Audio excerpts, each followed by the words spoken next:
Good afternoon, gentlemen, and thank you for joining us today on Manufacturing Matters Jackson.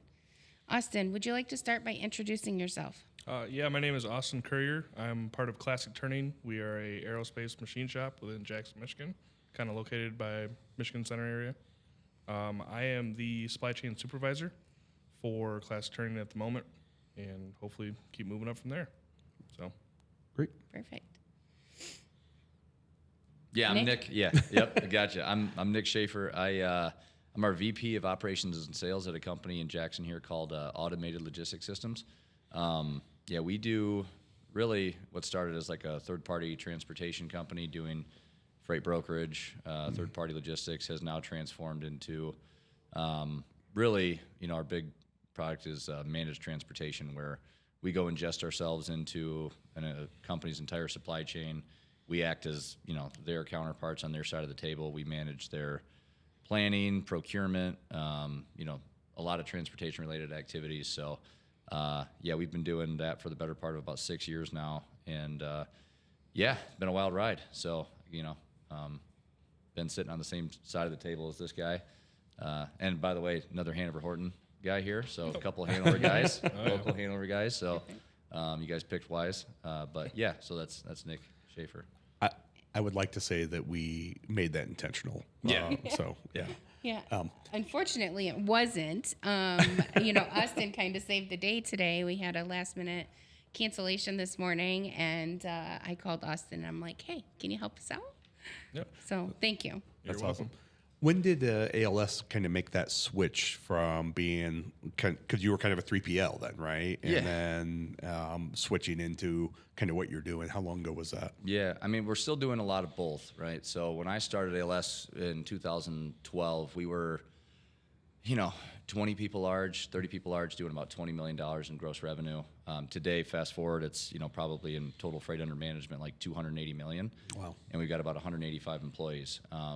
This managed transportation has been a huge part of the growth, and that probably started, I'm going to say really 2016, 2017 is when we made a strategic shift. You start to see it in the market, more players in the game, more third parties, more brokers, and you want to be on the same side of that table, right, in a different facet, having more plannable revenue. So I think with technology is a big reason why this emerged, companies getting more visibility to their supply chains, more real-time visibility to what's happening in their network, more assistance, trying to, really focus on manufacturing and doing what their, core competency is, as opposed to, being great at logistics. It's really been developed over the last few years now, and it's a huge, product in the market. So, 2015, 2016, was probably the bigger, our change, and then the last 3 years we've really, invested heavily in just talent, tools, technology, and then just sales resources to bring the tool up. So, Yeah, that's great. I mean, I love to see companies that see an opportunity in the marketplace and then they capitalize on that. And then to see, to go from what you say, 50 to 185 employees ish. Yep. And just since 2016, that's pretty explosive growth, right? it is. I mean, that's this industry. Like, you have to be nimble in supply chain and logistics. There are just so many different things that happen day to day that could be game-changing opportunities for your company. So, I'm sure we're going to get into talking about it, but just as I'm pulling in here today, it's like Donald Trump signs another 1 month waiver on these tariffs for automakers, whereas I walked in the door this morning and all of a sudden, companies are stopping transportation. They're stopping shipments across the border because that's a heavy part of our service offering. And, I walk in here and it's like, oh, no, we're going to wait till April 2nd now. So it's just constant chaos, and you got to be able to react and, seize the opportunity because there's so much of it. I mean, you're talking about a, $1 trillion industry is freight and logistics, greater. So Austin kind of heard Olivia and I record our intro to the podcast earlier before you had walked in, and kind of talked about some of the international clients that we're working with right now, and those that are selling in the United States that are manufacturing, just across, an hour and a half away, right? Yeah. And the constant state of flux that we're in every day, like you said, what it was this morning versus what it is this afternoon.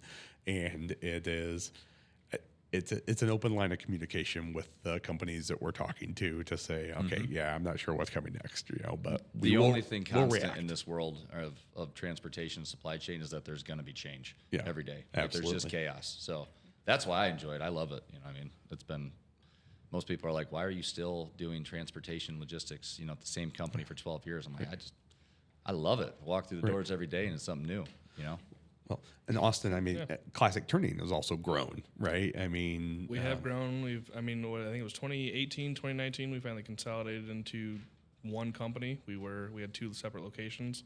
So we added the $3 million addition on 2018, 2019, and then put everything in one house. So yeah, I mean, we are continuing to grow and grow even further.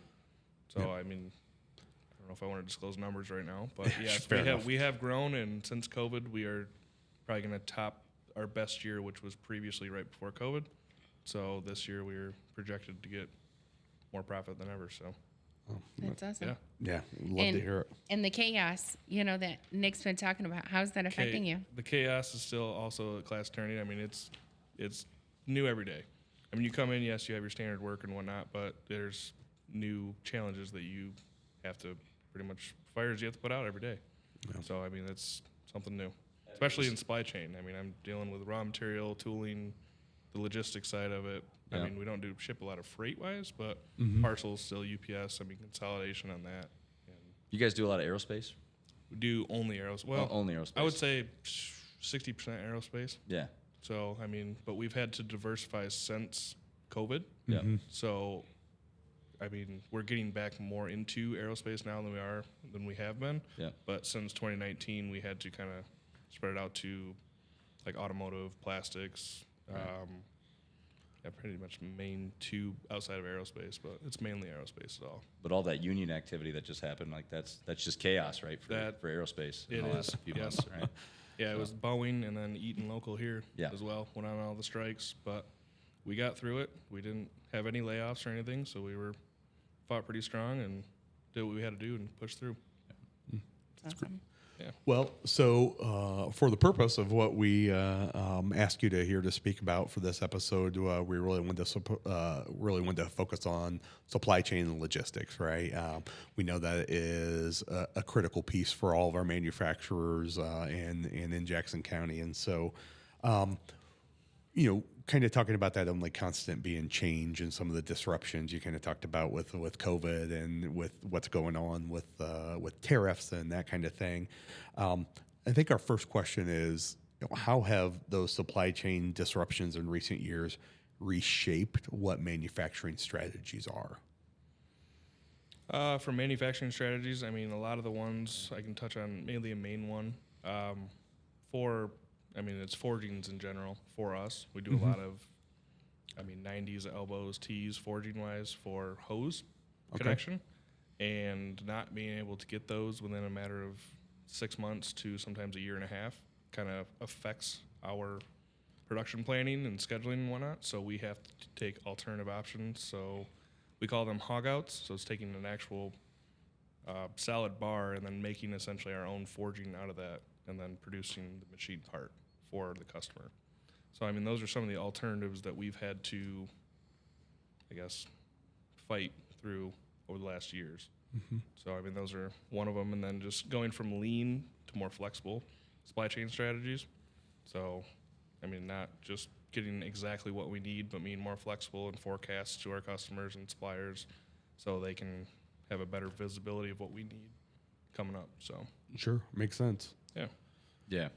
My world's like we do a lot of automotive, right? We do some industrial, but a lot of automotive freight. So, it was like after COVID and the squeeze of of inflation, the last few years, you just saw a giant shift of companies moving, to Mexico. Like supply chain strategy was Mexico's or other countries, and now we're in a whole nother strategy, right, under a new regime with Trump.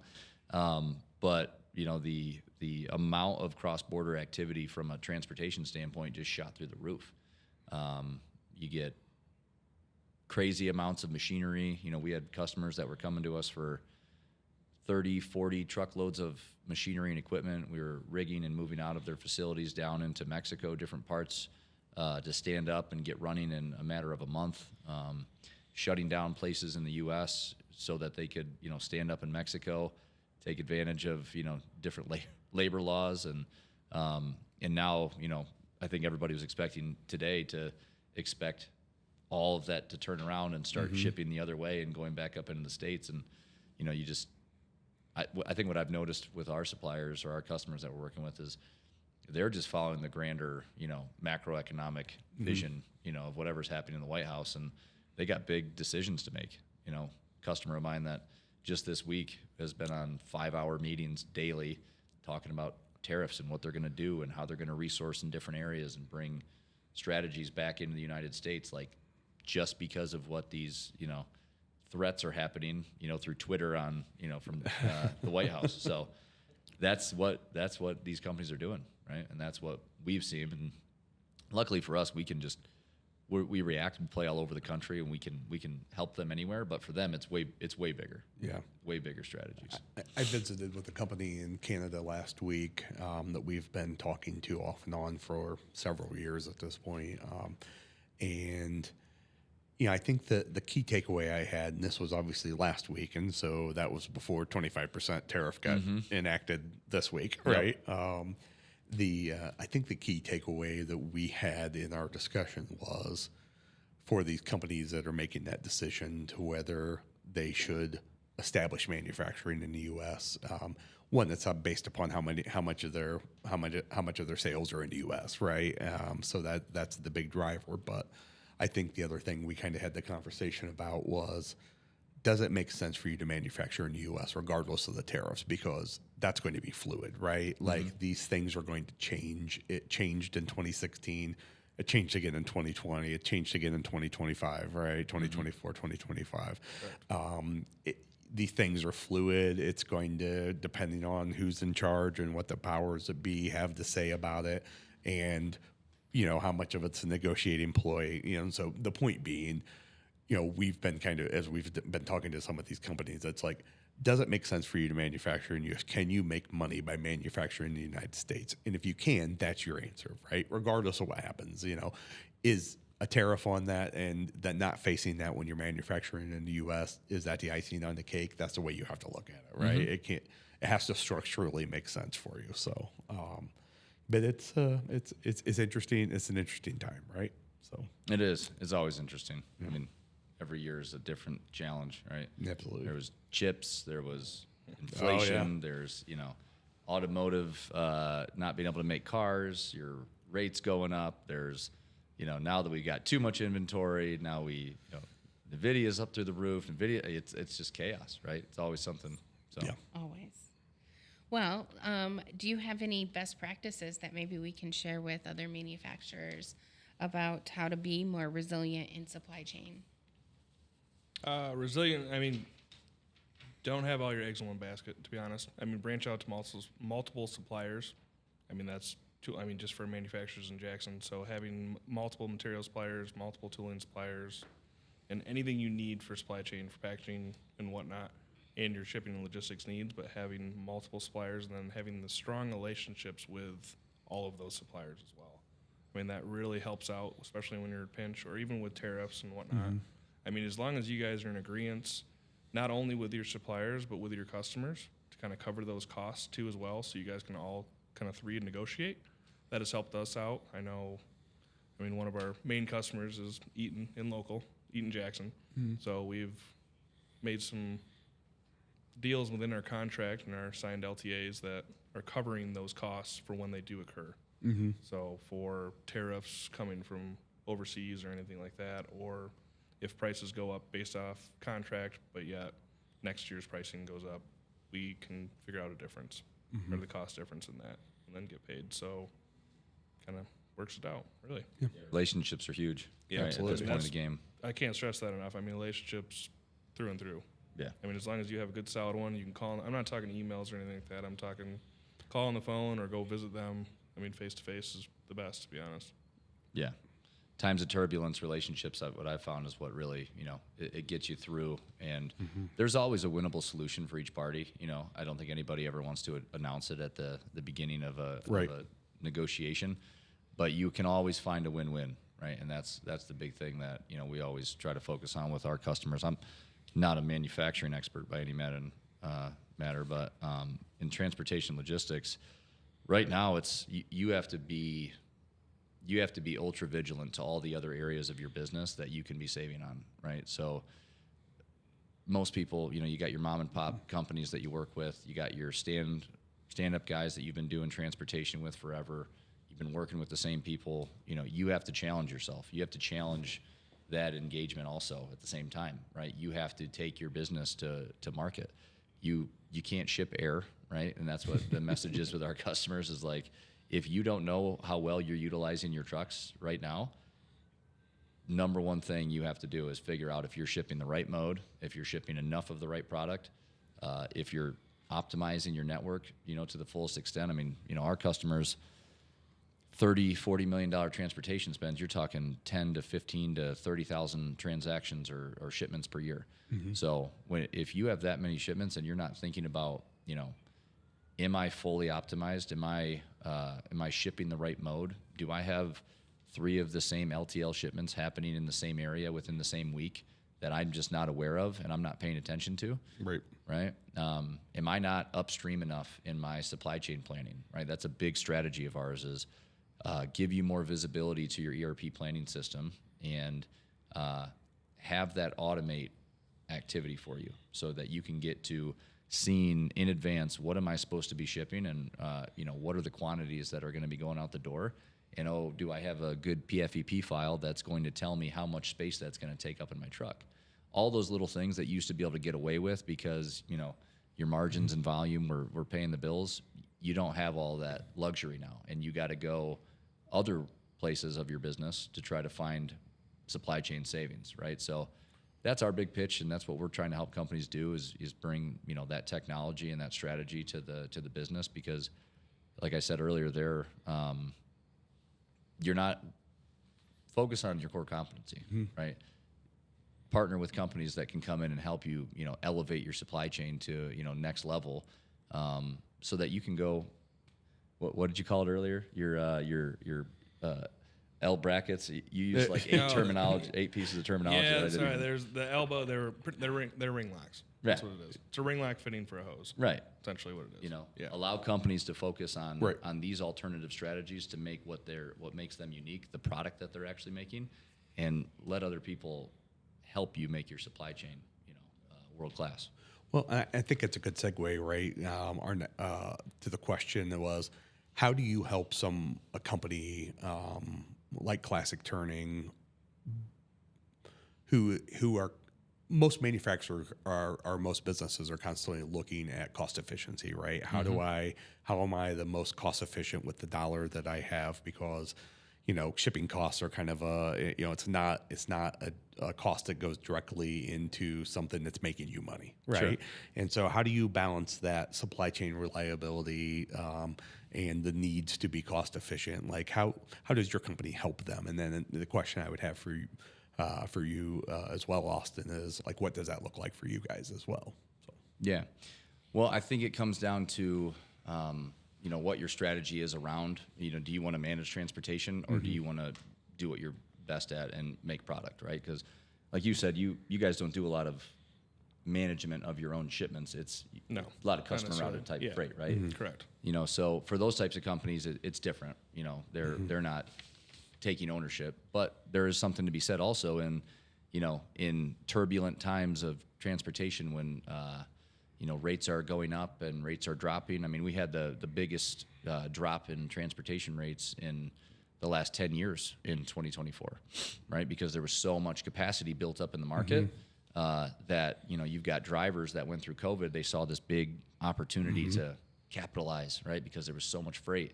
And then freight falls off the table, and now you got all these assets in the industry, so freight rates drop through the floor, right? When you're pricing out programs years in advance, and you're in year 1, year 2, year 3 of a program that was priced however long ago, if the rates are dropping, you're working on rates that were from 2 years ago with your customer. So the customer's now got more margin built into what it is that they're picking up from your docks.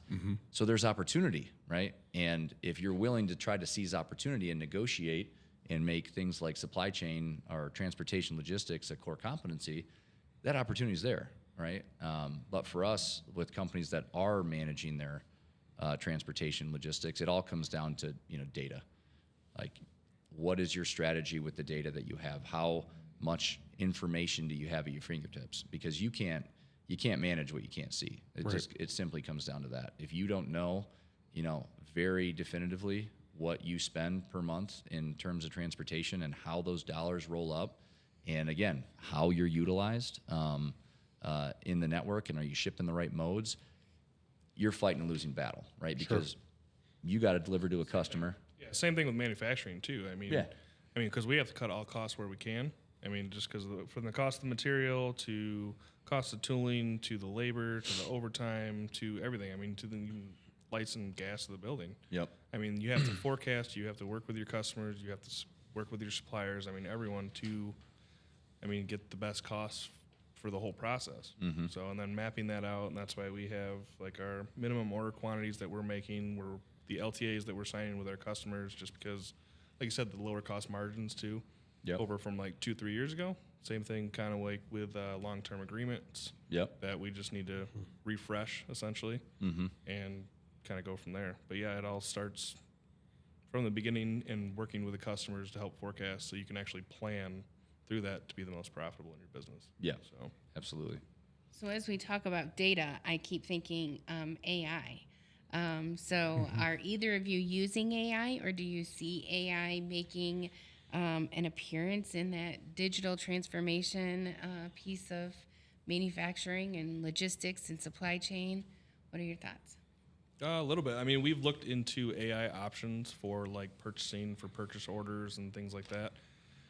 We've looked at them, but we haven't dug deep into them yet, just because we're just kind of getting our feet wet within that, in the AI sense. But for anything purchasing for raw material and, again, tooling, I mean, it's a lot of what we have up in the front.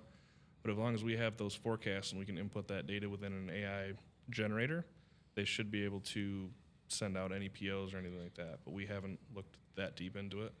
As for, I guess, a little segue is not AI, but robot and automation as well, kind of in the same branch. We are implementing a lot of more robotics within classic turning. So, and it's just, I mean, the robots work overtime.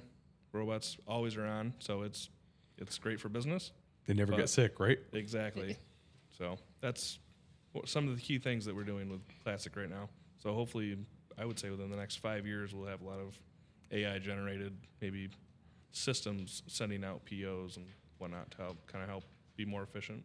Have you looked into it at all for, to be able to utilize it in design on any of the design work for any of your products? Or, what I've saw with a couple of manufacturers is on that customer service aspect of it, starting to integrate that into some of the customer service, even little things like chat bots and that kind of stuff, or for that returning customer that orders the same thing all the time, right? We haven't yet, but we've looked at automation, not essentially AI, but automating as many systems as we can with customer service or purchasing or with logistics or anything throughout the business. Yes, we've looked at those venues.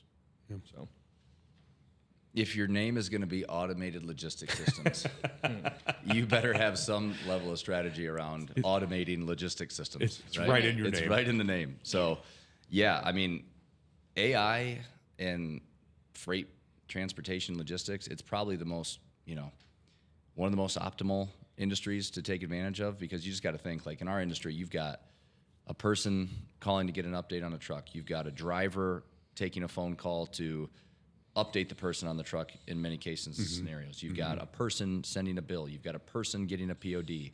You've got a person pricing a load. You've got a person building a load into a system, right? So unfortunately, all of those things, AI is attacking, right? And there's so much technology in our space right now that I mean, there's companies that automate an order from the time they receive it from the customer to building it into their system, to securing and sourcing transportation and a driver, pricing it to the customer, delivering the load and giving the customer updates along the way, and then getting the invoice from the carrier, paying the carrier. So like the entirety of that order has been, automated in some way, shape, or form. And we have a bunch of strategies to, start to slowly work AI into our business. I mean, pricing, customer, acquisition, CRM, lots of different areas, track and trace, different areas that you should be able to automate parts of the business if you get the inputs right. If you get a driver connected to, it's called Macro Point, right? Mm-hmm. The driver has an app on his phone, you ping his cell phone, and those pings come directly into your TMS. Well, now that's just actionable data, right, that you can absorb, and you can make it do actions inside of the system, right? You can, right now we have loads that we book with the driver, we get them set up, it automates the arrival, it sends an alert to our team, it updates it in the TMS, it departs the load, from the location, it geofences within, 1.2 miles of the arrival, it automates your load when you get there, so, there's just so much, and, and that's only the surface of it, right? I use it for personal use, in my own role and responsibilities, creating job descriptions, creating, analyzing customers' network. Like, it's great for tools like that. You just say, hey, I want you to look at this giant network. I want you to go tell me if this customer has LTL shipments happening on the same week, right? And it'll spit it right out to you and tell you all of the data that you have in front of you. So it takes all that, the time that you put into trying to figure out if there's something in the data, and allows you to just focus on being actionable with what it with the data. So, well, speaking of logistics, I think all of us and our users can probably hear the train in the background. So that we are broadcasting from downtown Jackson and the train station right around the corner from us. But to your point on utilizing AI, kind of that second part of your comment of doing things like job descriptions and that kind of thing. Olivia, I don't know how you guys have utilized it at JAMA. I will say from our standpoint, we have a subscription to Copilot, right, which is Microsoft's AI, but I think it's based off of ChatGPT. And I used it last night to write a potential grant program, guidelines for a grant program. I then used that based upon that grant program to create the application for that grant program, right? And it's very intuitive, right? I've used it to write RFPs for us as well that we're issuing out for an engineering study to do some due diligence and soil borings and those kinds of things. Like, that's one thing I can write that and I can sit there and do it. Boy, giving it a 30 seconds worth of prompts and then dialing it in and being able to get something done in such a short order. It's here to stay. It's here to make our lives easier. And, we just pray we stave off the Terminator for long enough, right? I know. I know it's the scariest thing. You hear about, Elon and creating all these in-home bots to help you do, at-home chores and learn. It's like, all right, I saw this in a movie one time. I saw this in a movie. I grew up watching this movie. Right, yeah, exactly. I know how the story ends, too, so.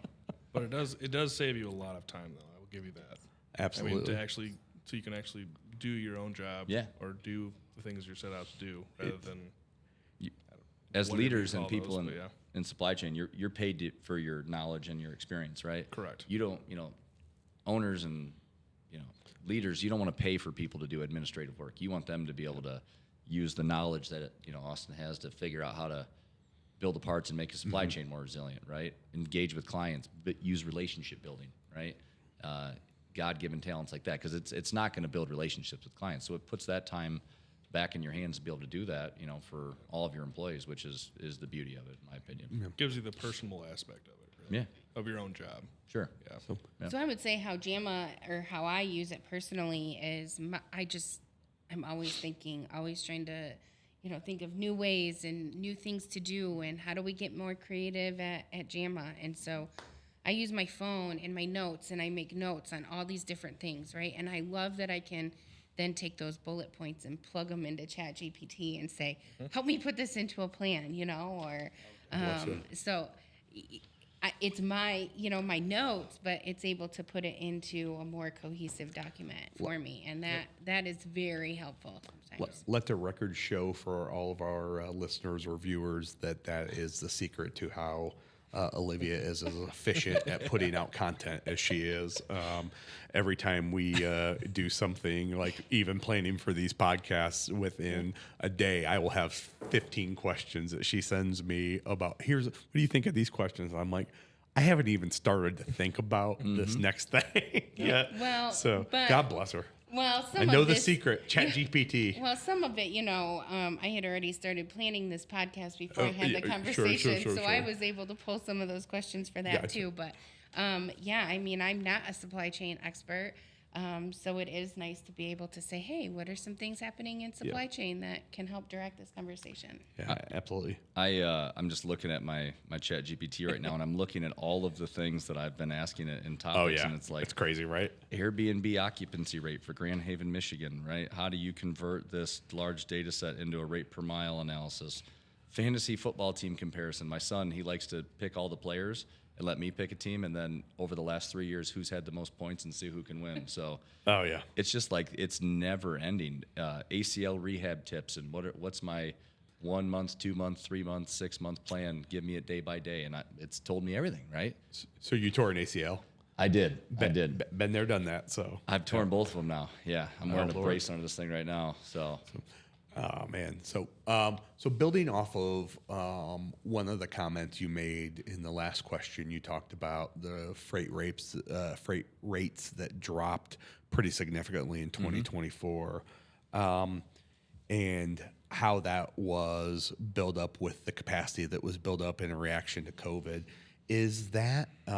Was that a reaction to e-commerce and everybody being at home, and then everybody buying things and having them shipped to their house? And so I guess that was one of our questions that Olivia and I had written with, like, how the rise of e-commerce affected, like, the manufacturing logistics.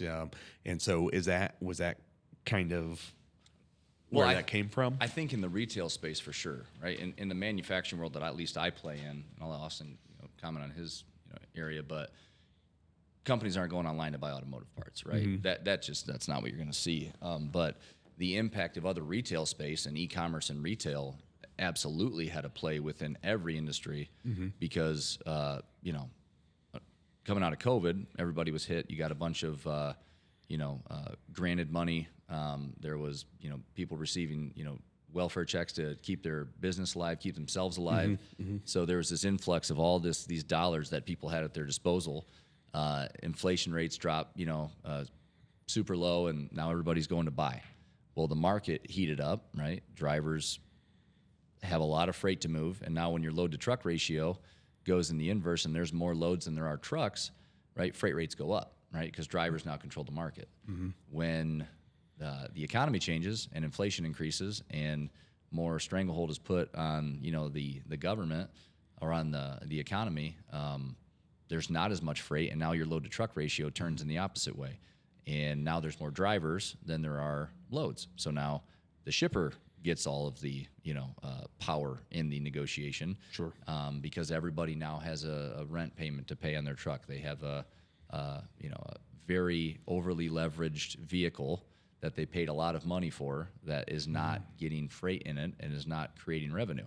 So now you're taking the bare minimum just to keep the truck alive, to withstand at least as long as you can to see the turn back around.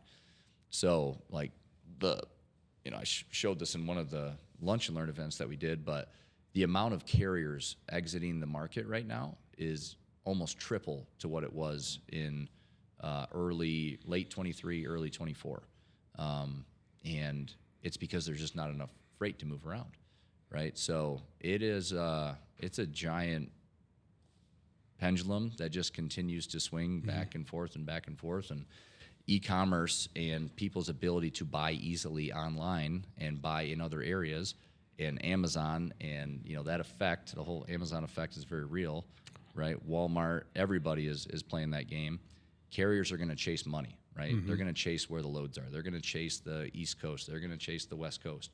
Eventually, that just has an impact on the entirety of the market because it moves rates up. So as rates move up, people think to themselves, well, if they're making more, I should be making more too, right? Yeah. So e-commerce absolutely has a giant impact on this industry and transportation rates as a whole. So Yeah, it's helped us out quite a bit. I mean, just basically working 24/7, 7 days a week. yeah, I mean, it's helped us out. So it's on a second shift, we're out of a tool. I mean, we can go easily online to our websites and our tooling vendors and search tool, get it shipped, get next day air, next day Saturday, next day red.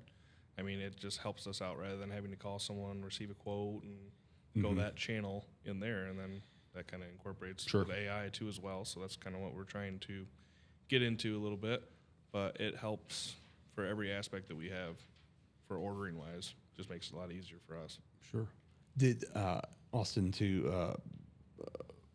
based upon one of the previous comments, have you noticed? You mentioned some of the carriers exiting the market because they just can't make money. Have you guys gotten hit with that at all with people that you guys have historically used on that kind of stuff, and then all of a sudden, 2 years later, they're not there anymore? The fact that I don't know if they're not there anymore, but I can tell you there's still a lot of them because I get about probably 5-6 phone calls a day from a logistics company offering their services. We can do it better than the first. We can do it better than the last. Yeah. And it's just have to fend them off because, I mean, for us, we sell parcel or we ship parcel. Yeah. So, and a lot of our freight is paid for by our customer. So we don't deal as much with freight either. So yeah, it's as soon as I say we're mainly parcel, it kind of fends them off, but some of them still keep pushing for it. But yeah, I don't. but you get more calls now than you probably ever have, right? Ever. Well, Yeah. kind of to what you said. Yeah, Exactly but, around but that, yeah. everyone I've talked to is mainly a different company though, so I don't see them. I mean, there's a few, but there's not a lot of reoccurring. I mean, I feel like there's a lot of new names coming up. Gotcha. To be honest. Yeah. Interesting. Well, Nick, you mentioned that as you were walking in, that the president has signed another order postponing tariffs. But for a few days, it's been affecting, or it did affect some companies. So postponed until April. What impacts do tariffs have on your customers or on manufacturing? What are your thoughts? Yeah, it's huge. I mean, there's 7 customers off the top of my head that called all of our, sales reps and account managers today and said, we're not shipping 10 to 20 loads that we usually ship this week across the border. We're putting a pause on everything until we can figure out how we're going to get this 25% paid for. Right. That's on everybody's mind. And the same shipper that I was in the room with that I was talking about earlier, the owner of that company, and this is a billion dollar tier 1 automotive supplier, says we're not paying for a dime of these tariffs, so it's going to get passed on somewhere. Yeah. And we all know that the OEMs and the Boeings of the world, they're not taking on price hikes like that. No. So at the end of the day, We know where it goes. Who's going to experience it, right? Yeah. It's the guy that's buying the car. 100%. So, there's probably 50 cross-border loads coming out of Mexico to the U.S. that our customers put pauses on today. And I'll probably walk in the door and they'll be like, now they decided to ship them all again, right, when I get back to the office. But it's crazy. One of our customers had a big opportunity with Steele to supply to a place down in Texas out of their facility in Mexico. That was going to be 7 loads a week of steel and aluminum coming out of Mexico, San Luis Potosí to Texas. Called this morning and says they've canceled the agreement. We're not going to do the contract anymore. So you're talking 40,000 pounds of steel 7 times a week that supply chains have to make a change from Mexico. Let me find somebody in the U.S. to very quickly figure out. It's difficult. Yeah. Because we feel it every time, especially for raw material. Right. I mean, we have to deal with that. I mean, we've reached out this morning as well to a lot of our overseas, because we have a lot of mill runs from overseas and also from domestic. But, I mean, we try more so domestic, and just having their strong relationships with everyone within that to actually have open line communication on how we're going to pass down those costs. Yeah. I mean, I haven't seen any yet, but obviously it's been postponed. So And the thing is too is, so I've been in this economic development industry for a long time, right? So I'm going on 20 years in economic development, working with primarily with manufacturers. And I remember in 2016 when the tariffs first came into play, right? And on this on imported steel, imported aluminum, and that kind of thing. And so we had some manufacturers at the community I was in Indiana that was primarily using imported steel, right? And so when those tariffs went into play, what's the first thing that the American manufacturers in the industry did, right? They raised their prices, right? And so it didn't make everybody, it forced everybody to buy, either to pay a higher price for the imported steel or to pay the now inflated price of the domestically produced stuff, right?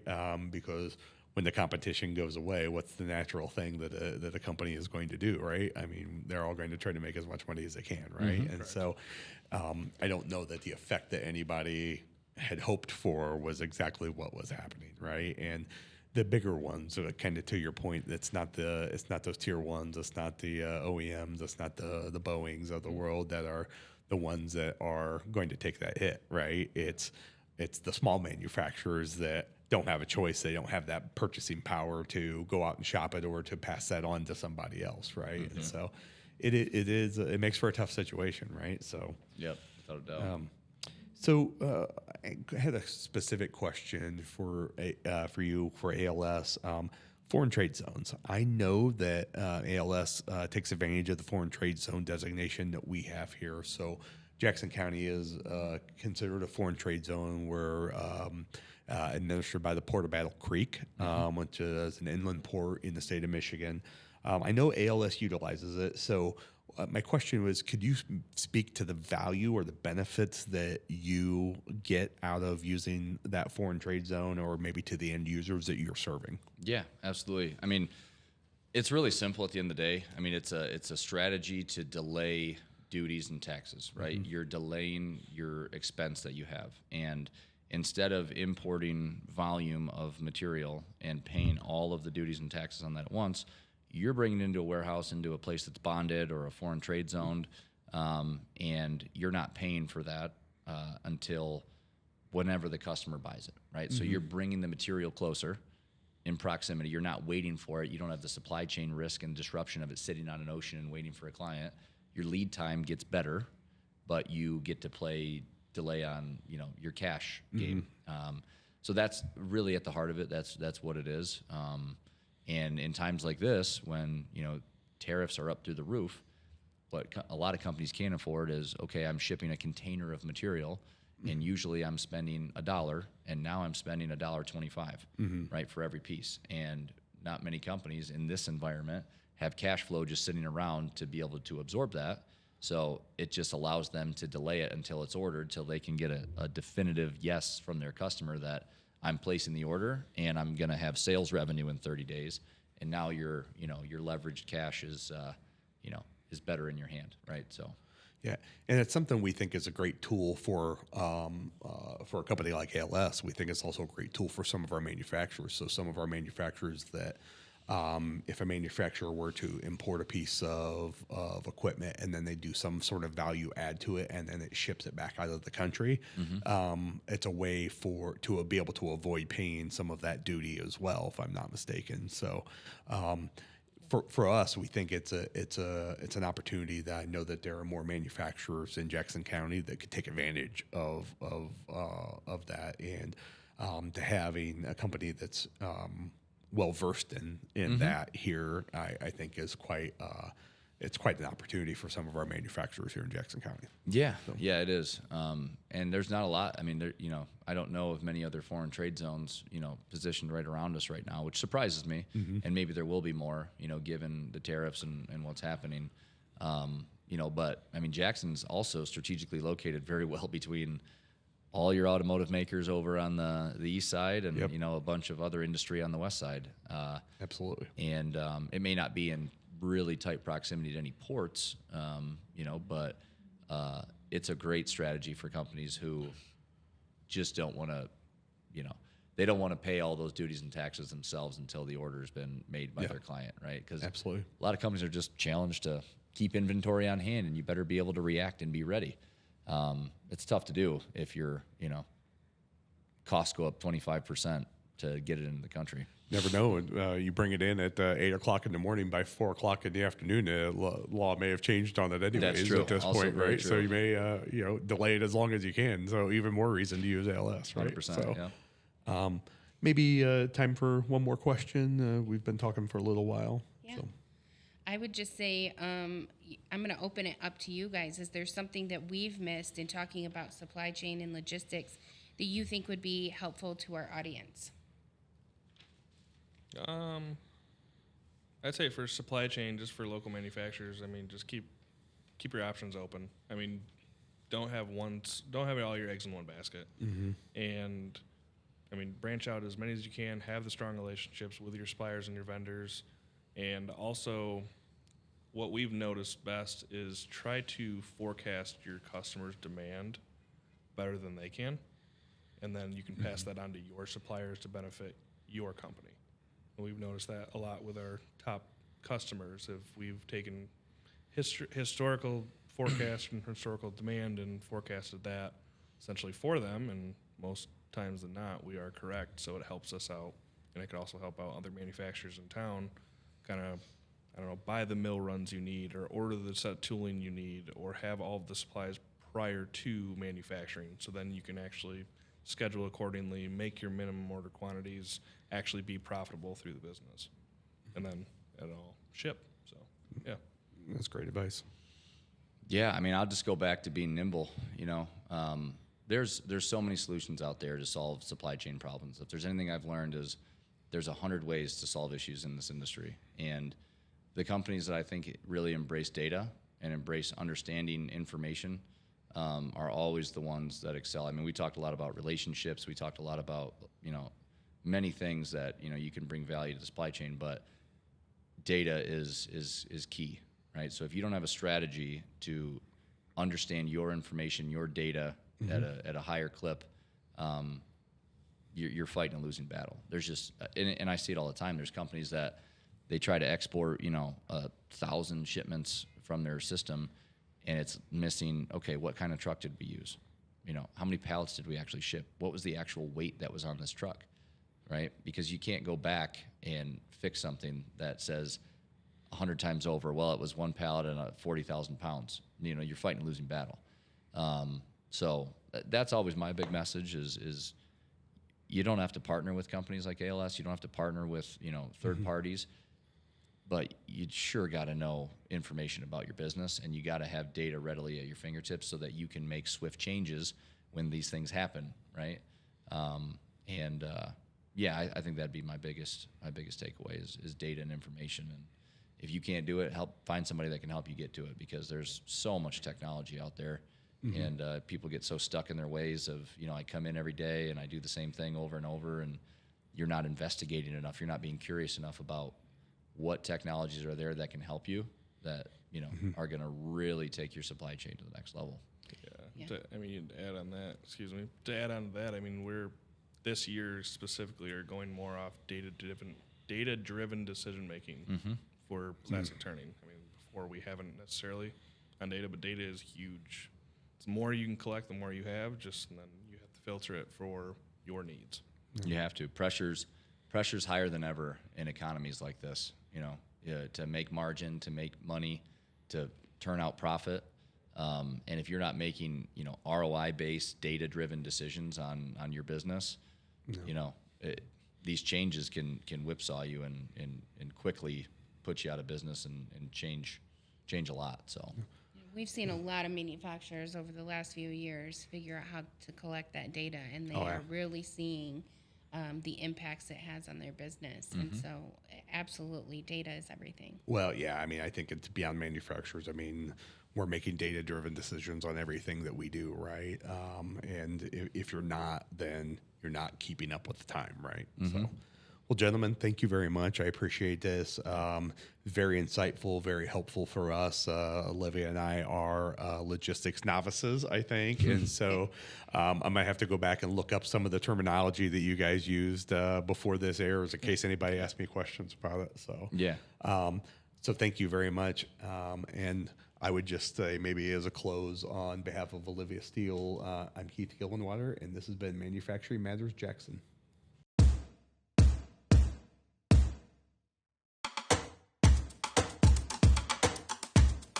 Keith, you want to talk about what you learned from last month's episode?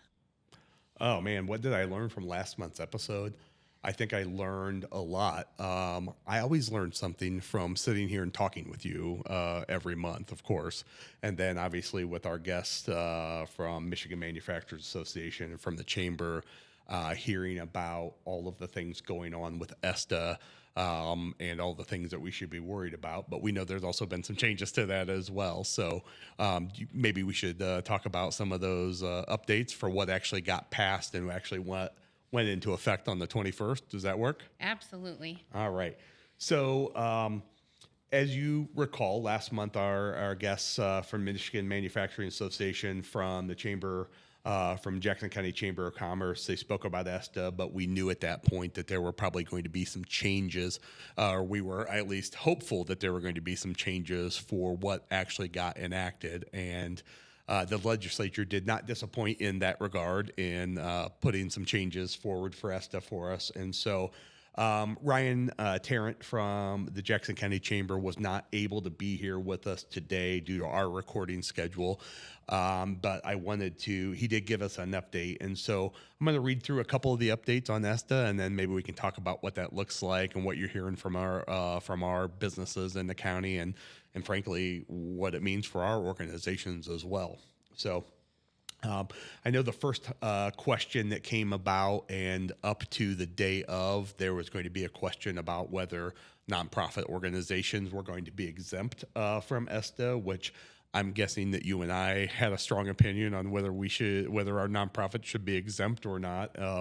Unfortunately, we did not get that exemption. So I know we were hopeful that we were going to be able to get an exemption as a nonprofit, but unfortunately, ESTA does apply to organizations, nonprofits that have one or more employees that we have to comply. So the only exception was made for federal government employees that are working in the state of Michigan.